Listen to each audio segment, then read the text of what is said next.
मम्मा, मम्मा उठो ना प्लीज, मुझे भूख लगी है। क्या हुआ चिंटू? अभी तो तूने खाना खाया था रात को। अब आधी रात को कौन खाता है? जा चुपचाप सो जा, मुझे भी सोने दे। नहीं मम्मा, आपने रात को पालक पनीर बनाया था, वो मुझे बिल्कुल पसंद नहीं आया, पर आपने डांटा तो बस थोड़ा सा खा लिया। ठीक से खाना नहीं खाया है, पर अब बहुत भूख लगी है, कुछ खिला दो ना प्लीज मम्मा। हे भगवान, अभी रात के 2 बजे हैं बेटा, सब सो रहे हैं। मुझे भी नींद आ रही है, सुबह से काम कर करके थक गई हूँ। चुपचाप सो जाना यार, आधी रात को खाना खाने से भूत पकड़ कर ले जाते हैं, समझा? मम्मा आप मुझे भूत से मत डराओ, दादी ने कहा है भूत भूत कुछ नहीं होते, ये सब झूठी बात है। बस थोड़ा सा मम्मा, थोड़ा सा कुछ खिला दो ना, प्रॉमिस, फिर सीधे सो जाऊंगा। पेट में चूहे कबड्डी खेल रहा है। बेटे का चेहरा देखकर माँ को आखिर पिघलना ही पड़ता है। ज्योति के साथ भी कुछ ऐसा ही था। वो चुपचाप उठी, पल्लू ठीक किया और चिंटू को लेकर रसोई की ओर चल पड़ी। अच्छा चलो फटाफट बता क्या खाओगे, मुझे बड़ी नींद आ रही है। कुछ भी खिला दीजिए मम्मा, पर प्लीज पालक खाने को मत बोलना, मुझे बिल्कुल अच्छी नहीं लगती पालक। हाँ, अभी तो मैं भी तुमसे जबरदस्ती करने के मूड में नहीं हूँ। एक काम करती हूँ, मैगी बना देती हूँ, जल्दी से बन भी जाएगी। मैगी खा लोगे ना अभी? हाँ मम्मा, मैगी तो मुझे बहुत अच्छी लगती है, इट्स यम। अब जल्दी से मैगी बना दो, वैसे भी मैगी तो 2 मिनट में बन जाती है। बेटा वो बस कहने की बात है, मैगी 2 मिनट में बन जाती है। हाँ, पर ये भी सही है कि जल्दी बन जाती है। चलो बैठो यहाँ पर, बना देती हूँ। अब चिंटू किचन में ही चेयर पर बैठ गया। थोड़ी देर में ज्योति ने मैगी बनाई और चिंटू को दे दी। ये लो मैगी, और फटाफट खाकर सोने चलो। थैंक यू मम्मा, अब वर्ल्ड की बेस्ट मम्मा हो, आई लव यू। अरे हाँ ठीक है, अब ज्यादा बटर पॉलिश करने की जरूरत नहीं है। पर इस तरह चिंटू अभी मैगी खा ही रहा था कि सरला वहां पानी लेने आई। आज तो आधी रात में पानी भी खत्म हो गया, नींद में उठकर आना पड़ा, बड़ी प्यास लगी है। अरे तुम दोनों यहाँ क्या कर रहे हो? वो मम्मी जी, इसको भूख लग गई थी इसलिए मैंने मैगी बना दी, नहीं खिलाती तो ये मुझे सोने भी नहीं देता। अरे कोई बात नहीं बेटा, बच्चों को जब भूख लगे खिला देना चाहिए। और सच कहूं तो मैगी की खुशबू से मुझे भी ना थोड़ी सी भूख लग गई है। थोड़ी बची है क्या, मुझे भी दे देना। हाँ माँ जी, थोड़ी मैगी बच गई है, ये तो बस थोड़ी सी खाएगा, ये लीजिए, आप भी खा लीजिए, गर्म है अभी। वाह, वो तेरा हाथ की चीज ना आधी रात में भी स्वादिष्ट लगती है, और रात के 2 बजे की ये मैगी तो दिन के खाने से भी ज्यादा मजेदार है। इसी तरह सरला ने भी चिंटू के साथ बैठकर मैगी खाई और फिर पानी लेकर अपने कमरे में चली गई। ज्योति भी चिंटू को लेकर अपने कमरे में गई और जैसे ही बिस्तर पर लेटी उसकी आंखें खुद ही बंद हो गई। अगले दिन अलार्म तीसरी बार बज चुका था। अब जाकर ज्योति की आंखें खुली थी। वो आंखें मलते हुए बिस्तर से उठी। हाय भगवान, आंखें खुली ही नहीं। एक रात की नींद खराब क्या हुई, शरीर ने हड़ताल कर दी। किचन में पहुंचती ही उसने गैस ऑन की, दूध चढ़ाया और खुद कुर्सी पर बैठकर सिर पकड़ लिया। तभी पीछे से उसकी ननद प्रियंका अंदर आई। भाभी क्या बात है, आज बड़ी सुस्त लग रही हो, रात की नींद पूरी नहीं हुई है क्या? क्या बताऊं दीदी, ये चिंटू ना रात की ठीक 2 बजे उठा, बोला मम्मा भूख लगी है। अब मैं क्या करती, उठकर उसके लिए मैगी बनानी पड़ी। फिर मम्मी जी भी उठ गई, उन्हें भी भूख लग गई। चिंटू और मम्मी जी ने मैगी खाई, इनको खिलाकर जब मैं सोने गई ना 4 बज चुके थे। बस इसलिए ना आज थोड़ी सी थकान लग रही है। तो मतलब आधी रात को भी आपकी रसोई चल रही थी? वाह भाभी, आप तो कमाल हो। क्या दीदी आप भी, एक तो मैं इस चिंटू की वजह से ऐसे ही परेशान हूँ, इतने नखरे करता है खाने में। अगर हरी सब्जी बनी हो ना तो ठीक से खाना ही नहीं खाता, और फिर वक्त बेवक्त मुझे भूख भूख करके परेशान करता है। और एक आप है कि आपको मस्ती सूझ रही है। अच्छा बाबा, नहीं करती हूँ मस्ती। अब आप चाय बनाकर पी लो तो थोड़ा फ्रेश लगेगा, मैं भैया को बुला लेती हूँ नाश्ते के लिए। हाँ दीदी ठीक है। थोड़ी देर में संदीप ऑफिस के लिए तैयार हो गया और नाश्ता करके निकल गया। चिंटू भी स्कूल चला गया। घर में अब बस सरला, कमल और प्रियंका रह गए थे।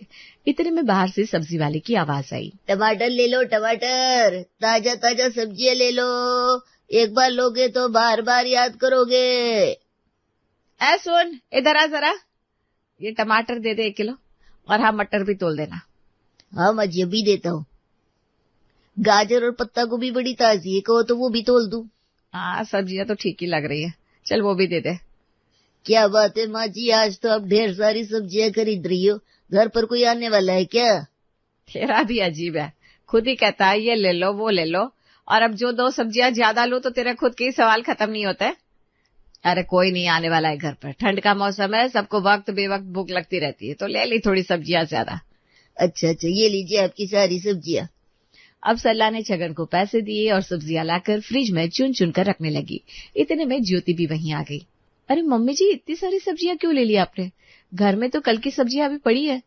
अरे बेटा, घर में 4 सब्जियां ज्यादा होना तो बहुत सारे आइटम बन सकते हैं। ठंड में बनाने का भी मजा है और खाने का भी, इसीलिए ले ली सब्जियां।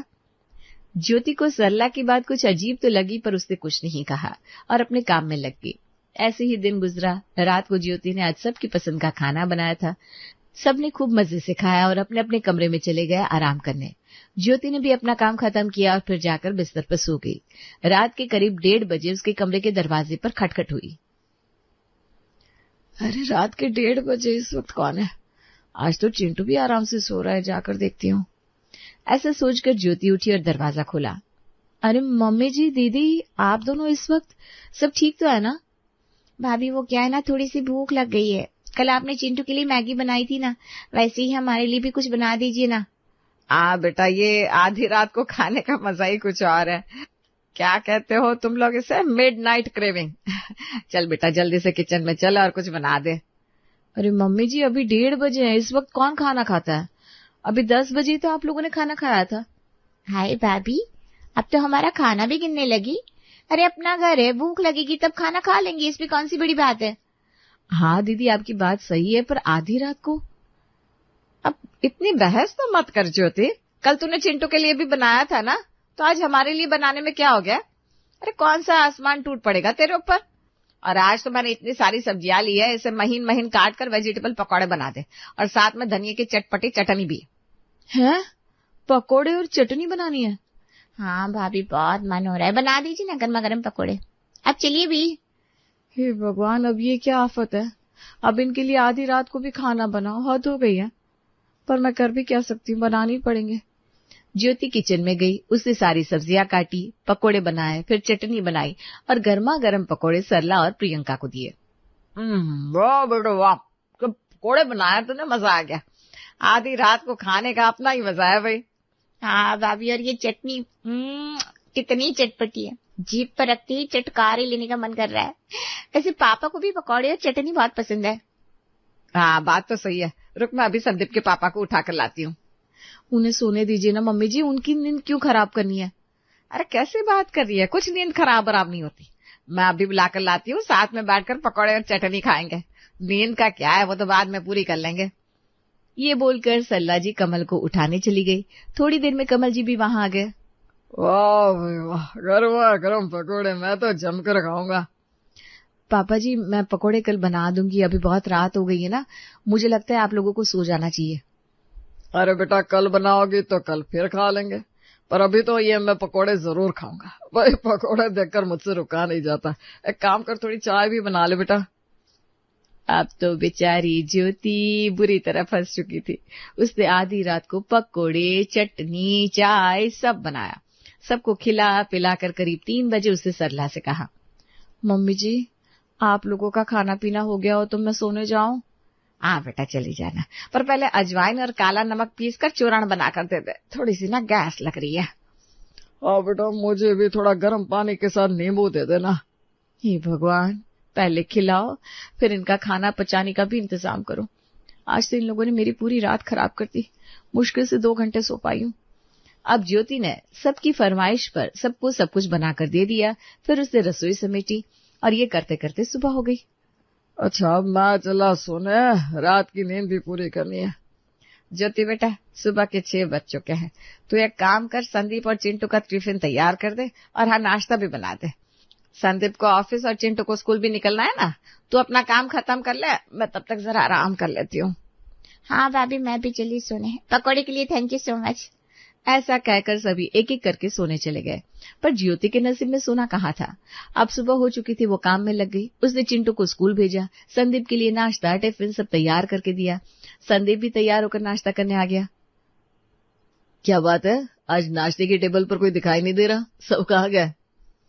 मम्मी जी, पापा जी और प्रियंका सो रहे, और चिंटू अभी अभी स्कूल के लिए चला गया। इतनी देर तक सो रहे, तबीयत ठीक नहीं है क्या? नहीं, सब ठीक है, किसी को कुछ नहीं हुआ, बस सबको आधी रात को उठकर खाना खाने का भूत सवार हो गया है। आधी रात को खाना, मैं कुछ समझा नहीं। अरे एक दिन चिंटू की जिद पर आधी रात को मैंने चिंटू के लिए मैगी क्या बना दी। दीदी, पापा जी, मम्मी जी, इनको तो आधी रात को खाना खाने का चस्का ही लग गया है। कल इन्होंने आधी रात को मुझसे पूरा खाना बनवाया, पकोड़े, चटनी, चाय। अरे 1 मिनट नहीं सो पाई हूं मैं।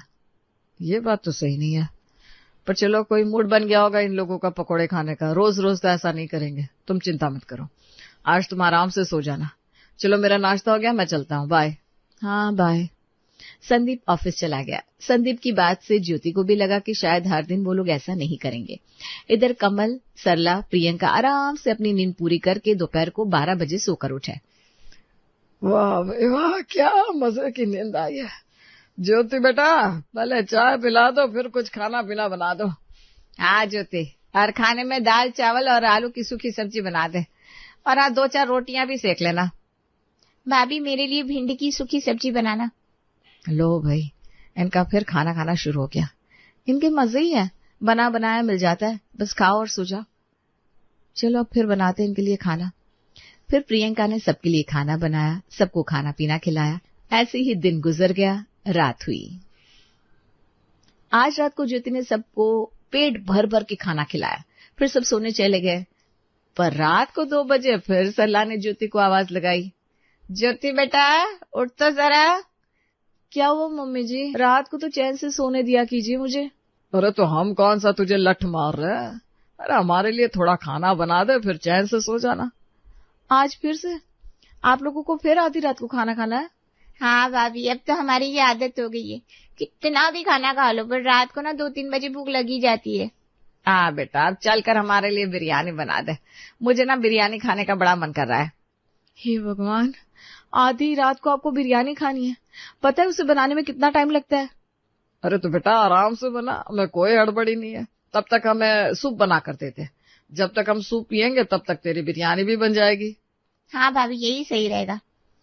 हाय, अब बेचारी ज्योति किचन में गई, उसने बिरयानी बनाई, सूप बनाया, सबको खिलाया पिलाया, आधी रात को पूरा खाना बनाया। खा पीकर सब सोने चले गए और बेचारी ज्योति अपने सुबह के कामों में लग गई। इस तरह अब ये रोज का हो गया था। एक दिन ज्योति ने गुस्से में संदीप से कहा, संदीप अब बहुत हो गया, आपके मम्मी पापा और बहन का तो रोज का तमाशा हो गया। रात को 2 बजे उठाओ, ज्योति भूख लग रही है, पकौड़े बना दो, बिरयानी बना दो, ये कर दो वो कर दो। पता है पिछले 1 महीने से ठीक से सोई नहीं हूं मैं, अब तो आंखों के नीचे ऐसे काले घेरे पड़ गया, ना मैं ठीक से सो पा रही हूँ, ना चिंटू पर ध्यान दे पा रही हूँ। ऐसा कब तक चलेगा? हाँ ज्योति, मैं भी देख रहा हूँ ये कुछ ज्यादा ही हो रहा है, पर अब क्या उपाय करें? मैंने एक बार मम्मी को समझाया भी, पर कोई फायदा नहीं निकला। नहीं तो अब तो कुछ करना ही पड़ेगा, वरना मैं बीमार पड़ जाऊंगी। रुको, मेरे दिमाग में ना एक सॉलिड आइडिया है। क्या? बस शाम तक इंतजार करो, फिर देखना कैसे सब अपने आप सुधर जाते हैं। और संदीप ने ज्योति को सारा प्लान बताया। रात को खाना खाकर पूरा परिवार हॉल में बैठा था, तभी अचानक रसोई से एक आवाज आई। अरे क्या हुआ ज्योति, गिर गई क्या? नहीं मम्मी जी, बस उल्टियां हो रही है, सुबह से अजीब लग रहा था। भाभी ठीक तो हो ना? चेहरा तो पीला पड़ गया आपका। असल में हम सबको कुछ बताना था।